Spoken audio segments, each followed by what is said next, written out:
Ils avaient tout. La gloire, l'argent, l'admiration. Et en une seule accusation, tout s'est effondré. Un mot, un titre de presse, une déposition, et leur vie a basculé dans l'enfer. Certains de ces hommes, footballeurs célèbres, ont été innocentés plus tard par des preuves solides. Vidéos de surveillance, incohérences flagrantes, témoignages contredisant l'accusation. Mais malgré le verdict final, leur réputation est restée brisée. Chapitre 1. L'histoire qui glace. Prenons un exemple connu.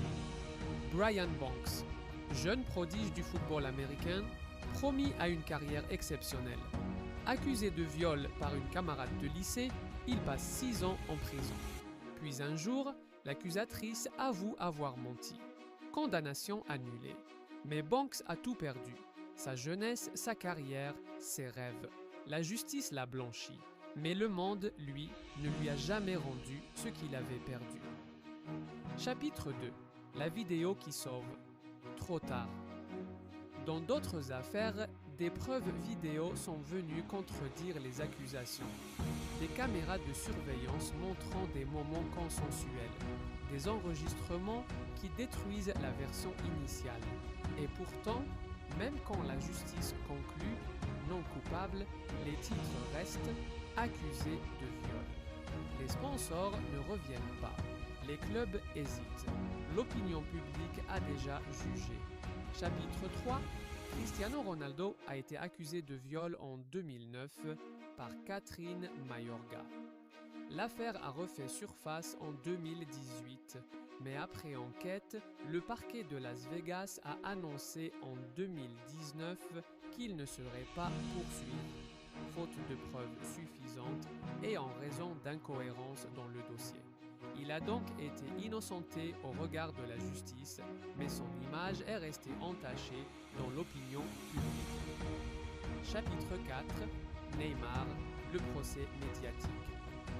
Un autre nom mondialement connu, Neymar. Accusé de viol en 2019. L'affaire explose dans les médias internationaux. Après enquête, la justice brésilienne classe sans suite pour insuffisance de preuves. L'accusatrice elle-même est poursuivie ensuite pour fraude. Mais le mal est fait. Dans l'imaginaire collectif, ce nom a déjà été associé au mot violeur. Un simple doute, même effacé par les preuves, reste collé à la peau. Ched Evans, innocencé mais brisé. Ched Evans, footballeur gallois, attaquant prometteur. En 2011, il est accusé de viol dans un hôtel. Le procès est médiatisé, la presse le juge avant la justice. En 2012, il est condamné à 5 ans de prison. Mais Evans clame son innocence. De nouvelles preuves apparaissent. La plaignante avait eu des relations sexuelles consensuelles avec d'autres hommes avant l'incident, ce qui remet en cause tout son récit. En 2016, la Cour d'appel l'acquitte. Il est innocenté par la justice, mais sa réputation, elle, reste brisée. Sa carrière est interrompue, ses contrats perdus, sa vie bouleversée. Même lavé par la loi, le monde n'oublie pas. Ched Evans est la preuve que la justice peut corriger une erreur, mais ne peut pas toujours réparer une vie détruite. Brian Banks, condamnation annulée après confession de l'accusatrice et enquête menant à sa réhabilitation. Ched Evans, affaire de 2011, condamnation ensuite renversée et acquittement en révision de procès. Benjamin Mendy, accusé puis acquitté de plusieurs chefs au terme d'un procès en 2023. Neymar, accusation très médiatisée, classée sans suite pour insuffisance de preuves. L'accusatrice a ensuite été poursuivie. Cas où des vidéos de surveillance ont été évoquées pour contredire des accusations. Ixek Garon Conley. Illustration du rôle décisif d'éléments matériels. Chapitre 5. Les conséquences invisibles. Ces affaires révèlent un paradoxe terrible. La justice peut innocenter. Mais la société, elle, n'oublie jamais. Ces hommes perdent leur contrat, leur carrière, parfois leur famille. Certains sombrent dans la dépression. D'autres sont harcelés en ligne, insultés dans la rue, rejetés par ceux qui étaient autrefois leurs proches. La blessure ne guérit pas, même quand le juge a dit « Vous êtes libre ». Chapitre 6. La justice face aux fausses accusations. Et pourtant, dans beaucoup de ces cas, les accusatrices ne sont jamais condamnées. Même après avoir menti, même après que des preuves concrètes les contredisent. La justice préfère protéger le principe. Mieux vaut croire une victime potentielle que risquer d'étouffer une vraie plainte. Mais cela crée une injustice à l'envers. Des innocents détruits et aucune sanction pour celles qui ont menti. Alors je pose la question, est-ce juste?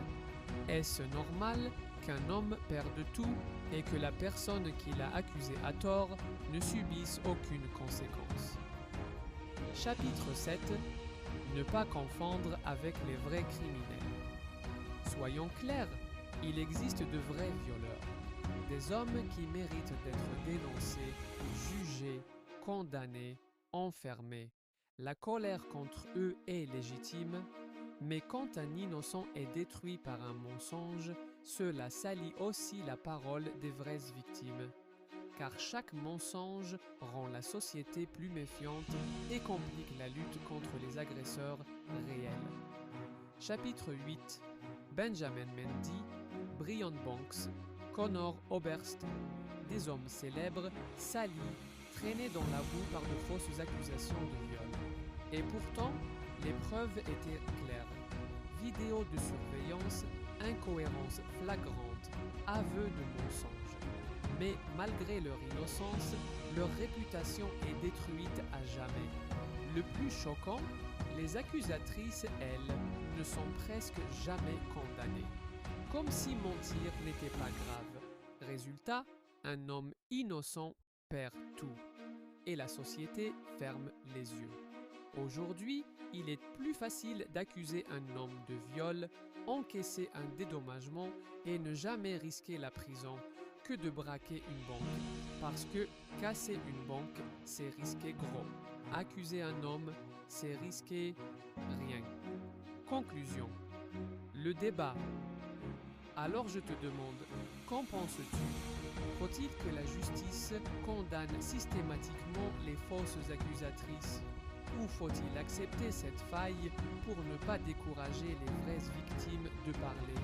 Et pendant ce temps, les véritables violeurs, eux, existent. Ils doivent être punis, sans pitié. Mais confondre des innocents avec des monstres, c'est tuer des vies pour rien. Alors, je vous pose la question. Est-ce normal? Est-ce juste? Dis-moi ce que tu en penses dans les commentaires. Débattez, confrontez vos idées, mais avec respect. Et surtout, abonne-toi si tu veux qu'on continue à traiter ces sujets dérangeants, ceux dont on ne parle pas assez. Parce que derrière chaque titre, derrière chaque rumeur, il y a une vie brisée. Et parfois, une vie brisée pour rien. Demain, le prochain, ça pourrait être vous.